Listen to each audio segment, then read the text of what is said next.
So our speaker today is Dr. Moira Faul, Executive Director of NORRAG. I'm sure many of our participants have heard about NORRAG and perhaps even know Moira. NORRAG is a global network for policy research, review, and advice on education and training. NORRAG was established in 1986 and has a long history working in this field. The network is international and is based at the Graduate Institute in Geneva, in Switzerland. So now NORRAG's network brings together members from academia, from governments, from non-profit sector, international organizations, various philanthropic foundations, and the private sector. NORRAG is committed to encouraging critical analysis, as they say on their website, in international development, especially in the field of education and training. Our speaker, Dr. Moira Faul, is originally from Zimbabwe. Moira has worked in the fields of education and international cooperation for many years. She has also worked in organizational development and management in the private and voluntary sectors in different countries, such as China, in Spain, in Switzerland, and the United Kingdom. Moira holds a doctorate from the University of Cambridge, and she also holds a teaching qualification from our department at the University of Oxford. Previously, she held a visiting research fellowship at the UN Research Institute for Social Development, and she also led a UK Research Council's funded program on knowledge exchange between research and policy at the University of Cambridge. Before starting her doctorate, Moira was a senior manager in private sector adult education in Spain and in China, and she was head of education and youth policy at Oxford. So she brings really diverse experiences in the field of education and international development.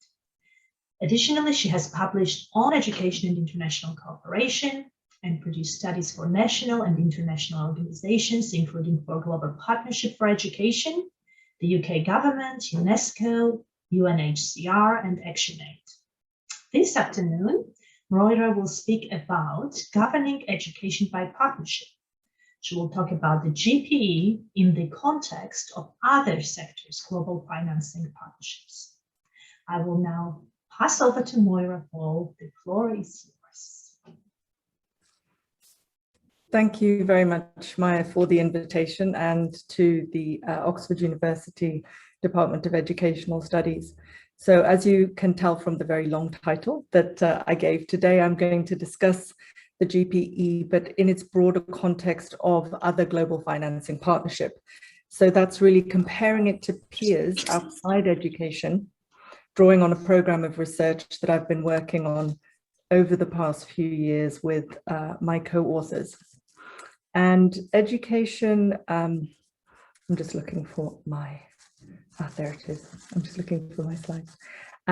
Education financing architecture, or as I sometimes call it, education financing favela, because it does tend to be not quite so planned and beautifully executed, is usually researched really within education, with comparison between different actors and partners whose focus is education. And what I'm offering today is a rather review of development financing through partnerships, and then comparing education to some of its peers, as I said, in other sectors. So I'm first going to propose a theoretical development through which to examine partnerships before presenting analysis of 10 global financing partnerships to provide a comparison really of how it is that financing partnerships in education compares to key financing partnerships in climate change, health, and nutrition. And as Maya mentioned, I came to my PhD late in life. So the reason why I came to the PhD was that I came to a question that I couldn't solve on Oxfam's time. I went and started my PhD, and as I was doing my research, I was looking at all of these academic theories about what it was that I was studying, and I still couldn't answer my question. So what Jordan Chilingirian and I have been doing is developing, extending a new theorization of multi-stakeholderism and multi-stakeholder partnerships. And that's what I will be offering and proposing to you today. And the work that I did here with Eunice and Oakley is looking at something that's slightly different, with Eunice looking at fault lines between different sectors, within different sectors, and with Oakley looking at different kinds of sustainability logics of action and how that might affect what happens inside partnerships and the impacts that they may have.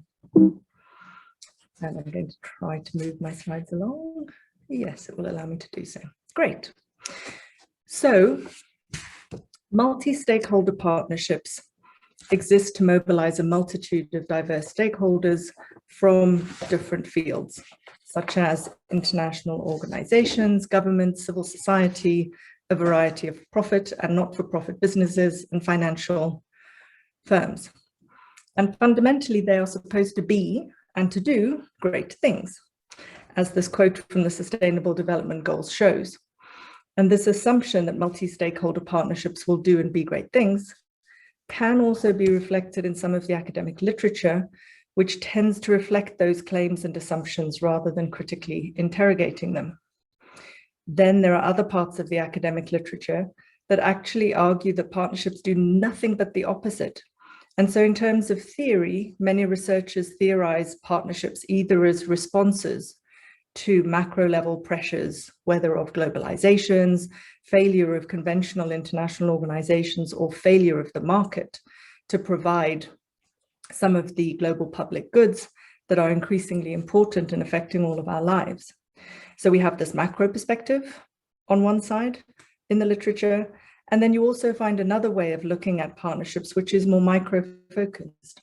And that basically takes a view of partnerships, theorizing partnerships in terms of one type of partner. So you'll have people who write about partnerships from the perspective of the international organizations, from the perspective of corporate capture, from the perspective of the role of NGOs. And what I'm arguing for today is, between this macro and micro perspective, looking at and arguing for the importance of a meso-level theorization of partnerships. So the relational theorization of partnership that we're proposing helps to explain what partnerships are and how they work, rather than assuming that the optimism of policy pronouncements is reflected in real partnerships, or that partnerships are no more than an emanation of one type of partnerships organizational field. So, how might one do this theoretically? One way, and one very popular way of doing it, is to treat multi-stakeholder partnerships as fields. There are different social theories of fields out there, and they agree on the fact that fields are stable, what we could call institutionalized social spaces. So many professions, for example, put a boundary up around them, a group of people who come together, they share an identity, they share a set of practices, share a set of ideas about what should be done, and also how to do it. It doesn't mean that there is no struggle. Of course, Bourdieu obviously has conflict at the very center of these fields. But if we think about what it is that fields do, is they set boundaries. They set symbolic boundaries around this group of people and assume that there is some kind of reproduction of stability. And this, Bourdieu himself has, sort of looked at a very diverse type of field. So from French elite cultural academia, you all know this. And then also more recently, I've also read field analysis of stand-up comedians, of pole dancers. So this can and has been applied to possibly just about everything. And that's fine where the phenomenon that you are looking at is a field. And a key part of our argumentation here is that while all fields are spaces, not all spaces are fields. And so here, where we look at applications of field theory as a totalizing theory rather than as using the concepts as useful tools, then we find several researchers who find that their empirical sites, they're actually finding problems at the boundary. So these researchers, it almost feels that they're apologizing for their empirical sites. They describe their fields of studies as if they're not quite complete. They may be institutionalizing, but they're not quite there yet. We also see similar language at work where field theory is taken to the international level. And in international relations, there's been a growth of interest of work in this idea that the field hasn't quite crystallized, it's not quite there yet. And that causes a problem because a theory that was developed in mature fields and as a set of theoretical tools, thinking tools that we could use to understand what we're studying better, can sometimes be read as being applied as a totalizing or teleological theory. And when that's applied in newer phenomena, such as partnerships, which are not institutionalized and indeed may never be. So our question here then is this actually a failure of the field, or is it actually a feature of the phenomenon that we're studying? In this case, partnerships. Maybe we propose this blurriness, this weakness, this lack of stability is actually the core issue that we should be taking seriously. And this is what we think is important and what we put at the center of our analysis. So how do we do that? So here we come to the work of Gil Ale, where he's talking about spaces between fields. And he there is talking about boundaries as being a thick buffer zone, and it's a fuzzy frontier. So it's a place where you can say that demarcation only happens by interaction. Demarcation is not inside and outside. Demarcation is in the borders. It's in the actual boundary. And what happens there is interaction. So these are sites within the social structure where different groups from different fields can come together. They can exchange, they can share, make alliances that they might not be able to make in their own fields. They could even engage in activities that wouldn't be expected from them, articulate ideas, create tools that are things that could be seen as heretical in their home field. So here what we're trying to do is to hold in tension this idea that the intra-field struggle in a field theory Bourdieusian sense is a shared struggle. There's a shared understanding of what is valued and what is valuable, a shared way of competing, and the struggle itself is for the field. That is the goal.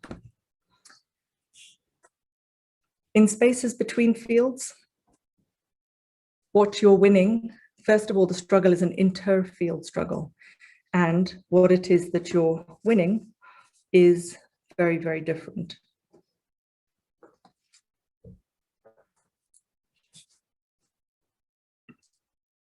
So we propose, building on Gil Ale's theory, that an interfield struggle or a struggle in a space between fields is actually saying that there are three ways that we can conceptualize winning.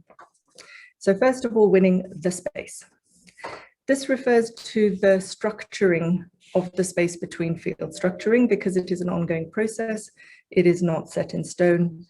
And the question then is how the space is structured. These are some empirical questions that come from this meso-level theorizing that we're offering, and asking about which partners are better positioned to structure the space. Arguably, the more central actors are the ones who are best positioned to structure the space. The second type of winning in a space between fields is winning inside the space.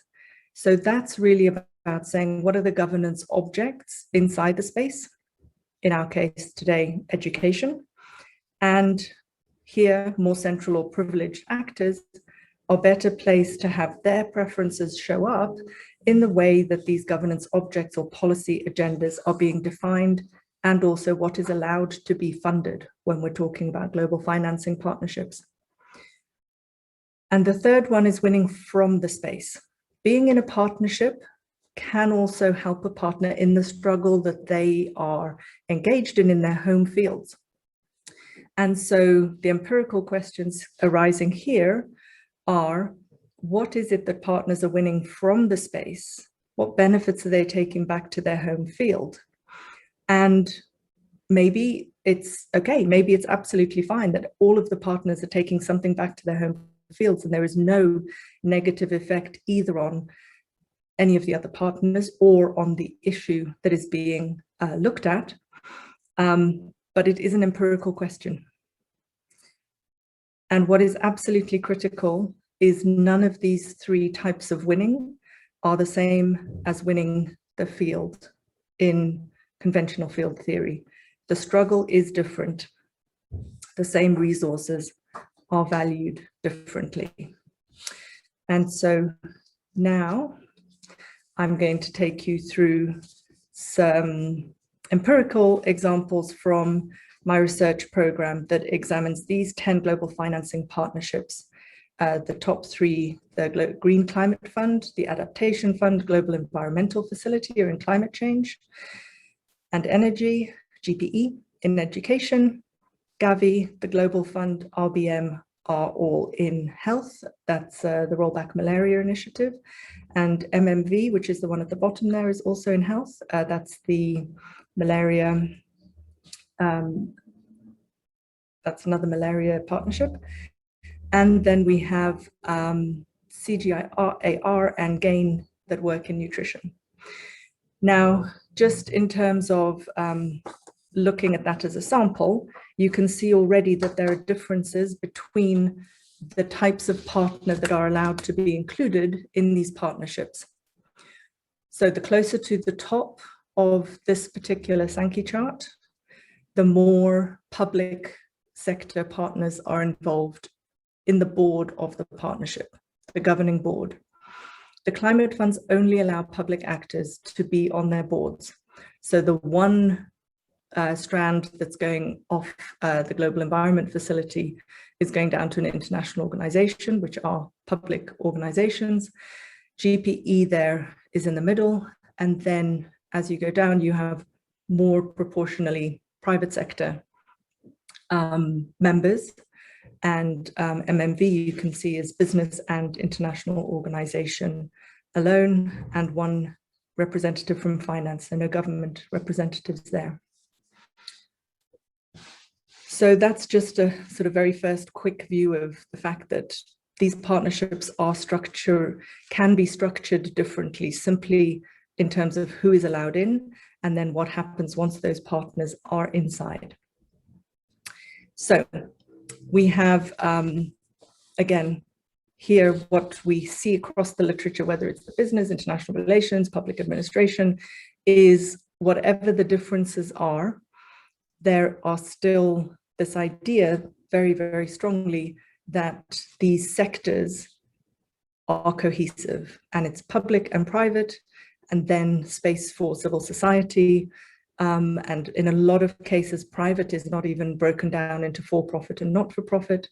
And so this is immediately a challenge to this literature that is saying you only really need to think about public versus private. One of the things that's really important in space between fields is actually to work out which fields are meaningful, useful, and representative, and therefore useful to be analyzed. Okay, so back to the definition of multi-stakeholder partnerships, just to remind us before we dive into some more of the empirical work.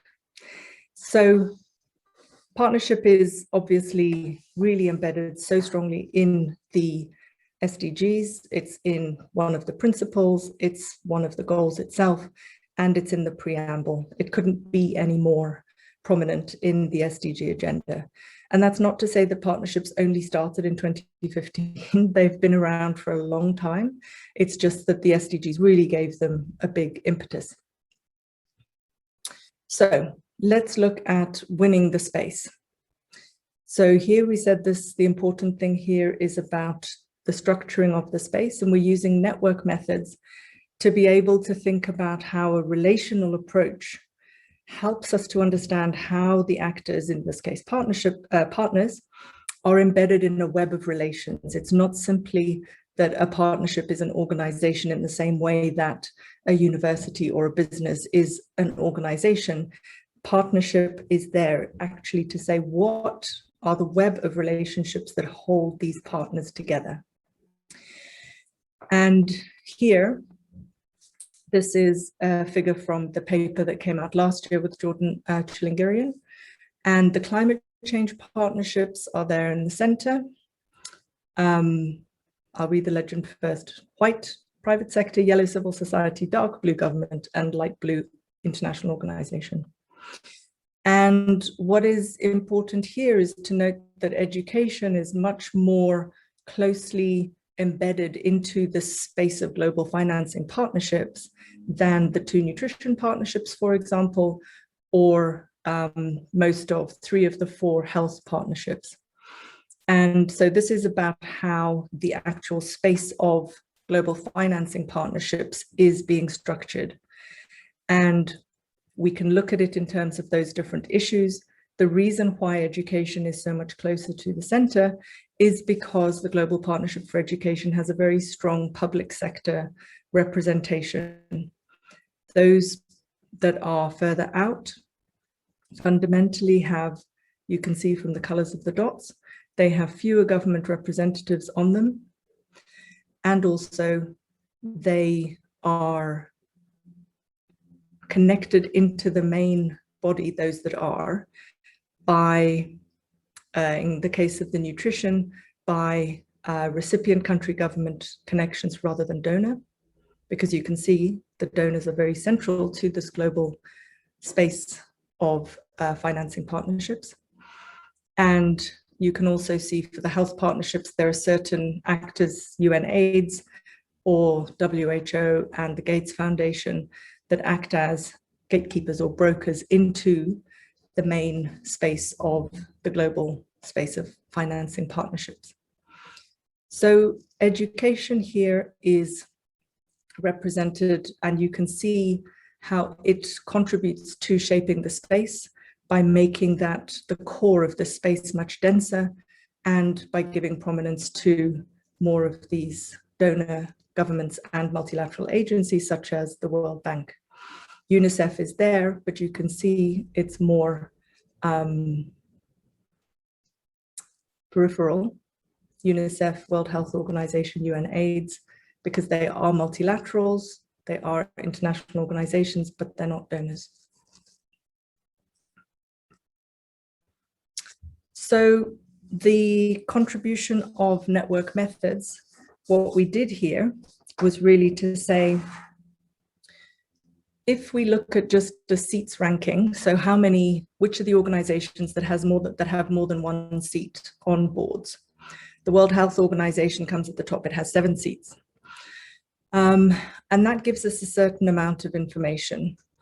If we look at the degree ranking, so that's how central these organizations are to the space, which is an indicator of their prestige and potentially power and influence, then what we see is that the World Health Organization drops.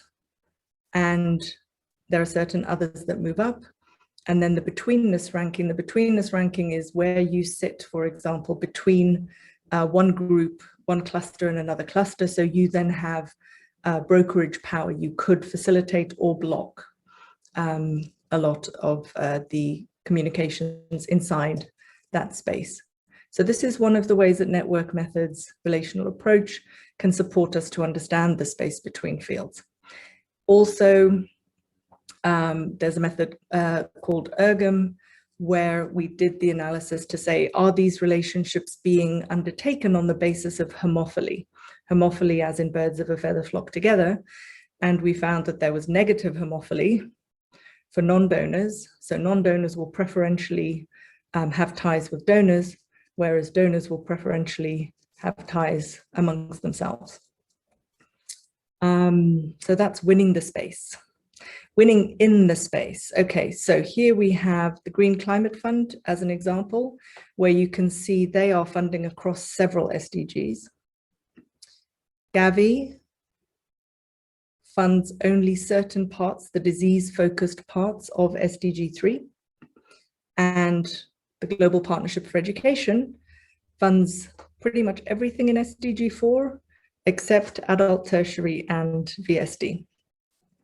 So you can see there that the Global Partnership for Education has a different relationship with the SDG to which it is contributing, and it is really doing something very different. So the construction of the governance object of education inside the partnership works very closely with the official policy goals.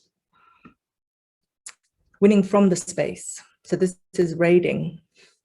So who's paying into these partnerships? The Green Climate Fund, 100% donors. GPE gets a little bit from private sector foundations. Gavi gets a little bit more from the Gates Foundation, but it's still less than 20%. And then in terms of who is allowed to receive, GPE is the vast majority goes to recipient states. There may be some for-profit, but it's indirectly. So fundamentally, if a grant goes to a country and the country spends money on Cambridge assessment or spends money on textbooks from Pearson, there are potential beneficiaries, but they're second order, and also it's not critical to the business model. With Gavi, recipient states and civil society again, but the for-profit is critical to the business model. Over 80% of the money that Gavi spends goes back to pharmaceutical companies, because that is how it is designed to work. And the negotiation of the prices for those was done on very unequal terms. The Green Climate Fund will fund most people, and also because it has a very delegated decision-making model, in some cases it has actually considered funding a for-profit organization to make decisions about local implementation funding.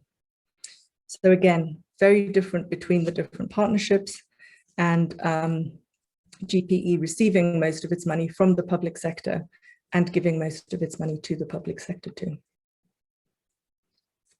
Okay, so here the idea is to bring this murky, blurry space of these global partnerships into clearer focus, whether it is through the structuring of the relationships, whether it is about asking questions about what the objects are that end up being prioritized inside the space and who's getting these benefits, and asking the questions, are they bringing the same demands from home fields? Are they developing a habitus or a practice of partnership that supports the SDGs? But we don't have data on that, we don't know yet. It's important to have a baseline and then be able to track the evolution of that. And so then the question, as I indicated earlier on, is to say which fields are coming into play, because most of the literature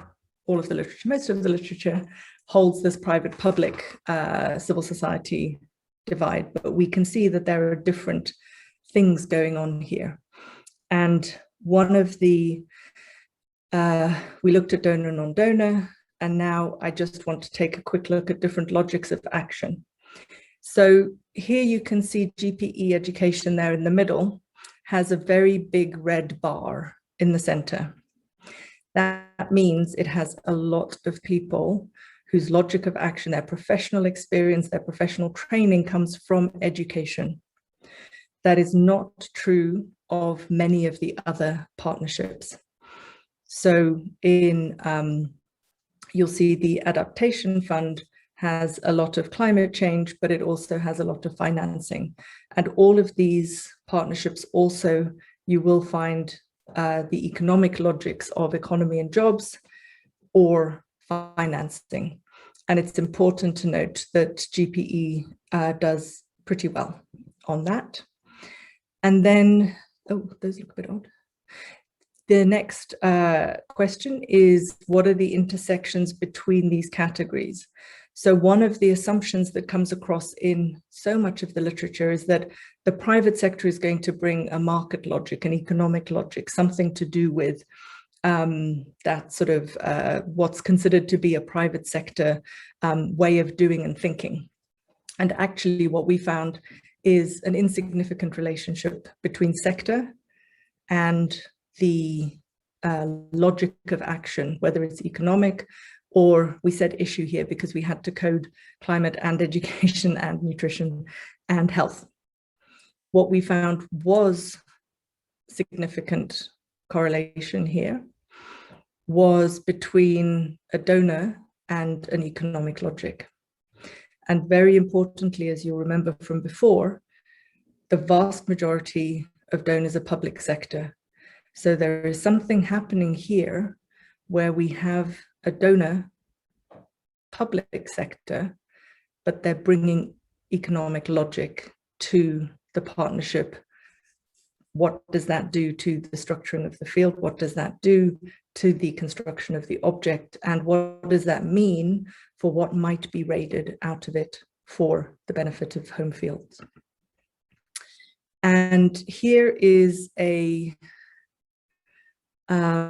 quick sort of spatial diagrammatic representation of this. You can see this. So this is basically saying, what are the clusters between the donor, non-donor on the one side, the economic or issue logic of action, and the I've forgotten, I'm gonna have to go back. What was the third one that we were talking about? It was right there. Ah, yes, whether they're government, international organization, business, finance, civil society, etc. Sorry, I'm going to make you a little seasick there. Here we go. And so you can see this cluster 5 and cluster 2 are very dispersed. There's nothing much going on here that is of interest. But here we have a cluster which are the donors and economic logic of action, donors and issue logic of action, and civil society. And so there's something here, this is a visualization technique to be able to say we can sort of map in 2 dimensions the distances or the space that is actually inhabited by these partners. Here, the global, the board of the global partnership. 2 minutes, right, Maya? Great, that will be great, thank you. Great. So fundamentally here, in this paper that I published a while ago now, it was looking at formal and informal structuring of this board space. And unfortunately, as human beings, network mechanisms, we are not by default egalitarian. And so what it means is that the network mechanisms that are in place currently maintain hierarchy. If we are serious about saying that partnerships are spaces that are egalitarian, then what is required is relational work in order to equalize. And arguably those that are in the center, here you'll see donor states and multilaterals. Those are the ones who need to do the relational work. They're also the ones who have the most to lose. But if that is actually going to, if the partnerships are going to do what they should, in theory, be doing for sustainability writ large, as well as for their own sustainable development goal, arguably, we think that this is something that needs to be done. The GPE itself, if you think about how it's moved from FTI in 2011 to GPE, where it was completely donor board, it included recipients, plus civil society and the private foundation, but it still had the local education groups comms through a donor or an implementing partner. So the space was structured from donors only and it moved. Then the construction of the object in the space, much more country-driven sector analysis. The question, Does the analysis match the plans? Is it the international consultants who are doing it, or is it actually being done in country? And in terms of the rating, it is being minimized if the decisions are country-led. And so here now, with the new plan that the GPE has and its new financing round at the end of the month, the intention is to expand and localize. This new strategy talks about systems transformation, looking at data, leverage points, and ripple effects. And the GPE is looking to be held accountable for its impact on those matters. And we argue that treating the GPE as a space between fields would help us to be able to support it in holding itself accountable and being able to make sure that it is doing what it says that it would like to do. Thank you very much. Thank you very much, Moira, for this excellent presentation. It has definitely given a lot of food for thought to me. I hope to others as well. Thank you. Really wonderful and really kind of straightforward and such a great illustration how we can combine conceptual work with really sophisticated empirical work that you have done. And I just wondered, is there anything published from this study yet? Yes, I will put the that will be great. Let me put the links into the chat, because we have two published, one that is in press, a book chapter, and one that is under review. So I'll put those. Oh, thank you so much. Oh, excellent. Thank you. I will read them with great interest. You know, while our participants are thinking about questions and formulating them, let me take this opportunity to ask the first question. I really liked how you tried to connect this with FTI at the end. And I wanted to ask about kind of temporality and also about the future. So can you tell us a little bit more about your thoughts, how this relational networks have been changing in the last decade or so, and what you expect will happen actually in the future, especially considering the pandemic situation in the last year or so. So how these spaces will be transformed and the relations within those spaces. What do you think?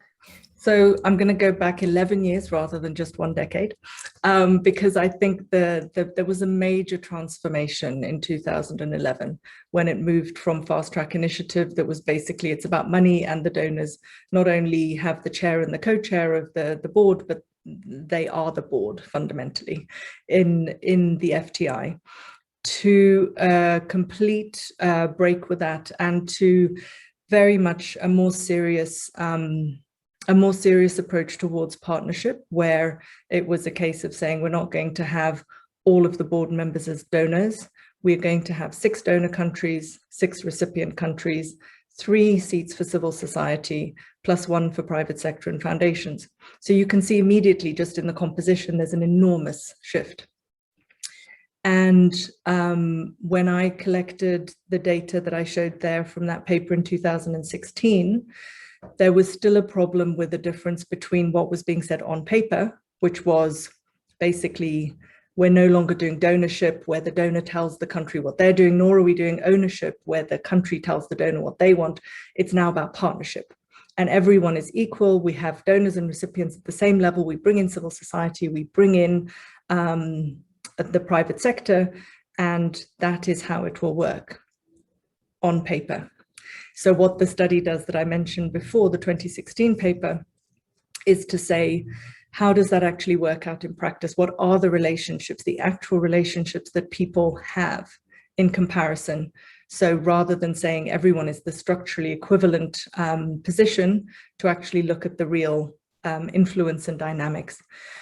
And obviously, you know, what we say and what we do, I think we're all human beings. We know that that's not necessarily the same thing, but it was, you know, a significant difference between those two, the formal and the informal networks. And that's just looking at the board. I think there have also been important changes in terms of that, the country focus, the country listening. Now there are initiatives to see about getting more voices and understanding from countries in order to make sure that that really is being taken seriously, and a real understanding of systems transformation starting from where the country is, rather than saying it's going to be basically some form of, right, we say ABC and we want to see you tick the boxes. And so I think that's an important, that's a very important change, even with the same sort of formal structure of the board. And I think it's different to the other partnerships in my sample, in those kinds of terms. Thank you, Moira. Thank you very much. I see that participants